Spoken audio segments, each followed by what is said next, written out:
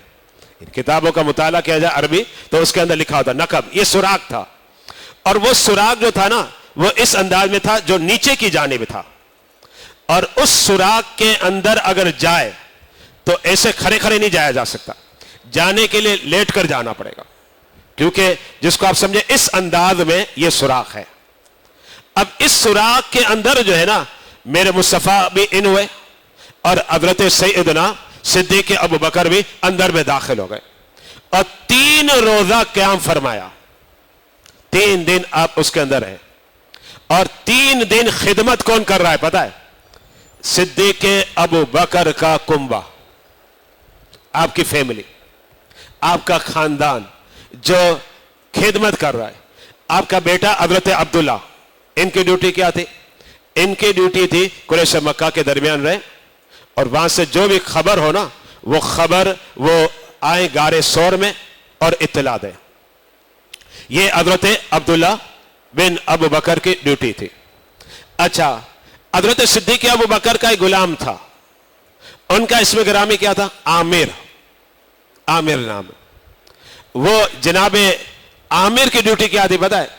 عامر کی ڈیوٹی تھی وہ بکریاں چرائے، اور بکریاں کہاں چرائے؟ غار ثور کے ارد گرد۔ اس کے 2 مقاصد تھے۔ ایک مقصد کیا تھا؟ ایک مقصد یہ تھا کہ جب صدیق ابو بکر کے بیٹے آنا جانا کر رہے ہیں تو پاؤں کے نشان ہیں، اور پاؤں کے نشانوں سے اہل عرب پہچان جاتے یہ کون ہے۔ یہ بڑے تیز تھے، کھوجی تھے۔ جیسے آج کل میں آپ کو مثال دے کے سمجھا رہا ہوں، جیسے ایک ہماری برادری میمن ہے، چلے دوسری برادری اب لے لیں اردو اسپیکنگ، یعنی اہل عرب کا میں سمجھانا چاہ رہا ہوں، اتنے ایکسپرٹ تھے کہ پاؤں کا نشان آئے نا تو یہ بتا دے، آج کے دور کے حساب سے بتا رہا ہوں، ورنہ اس زمانے میں کہا میمن کا اردو اسپیکنگ، ٹھیک ہے نا، خالی سمجھانے کے لیے بتا رہا ہوں۔ یعنی اتنے تیز تھے اہل عرب کہ پاؤں کا نشان ہونا تو یہ بتا دے یہ بندہ فلاں قبیلے کا ہے، یعنی میمن برادری کا ہے، اردو اسپیکنگ ہے، یہ کون ہے؟ پنجابی ہے، یہ بتا دے۔ اور اسی پنجے سے یہ بھی بتا دے یہ مرد ہے یا عورت ہے، اور اسی پنجے سے یہ بھی بتا دے کہ اندازاً عمر کیا ہوگی۔ اتنے تیز تھے اہل عرب، معمولی چیز نہیں ہے، بڑے ایکسپرٹ قسم کے تھے۔ اب ظاہر بات ہے حضرت صدیق ابو بکر کا بیٹا حضرت عبداللہ غار ثور آنا جانا کر رہے ہیں تو قدموں کے نشان تو آئیں گے نا۔ اب حضرت عامر کی ڈیوٹی کیا تھی کہ وہ بکریاں چرائے، جب بکریاں چلیں گی کہ قدموں کے نشان مٹ جائیں گے، ایک تو یہ مقصد تھا۔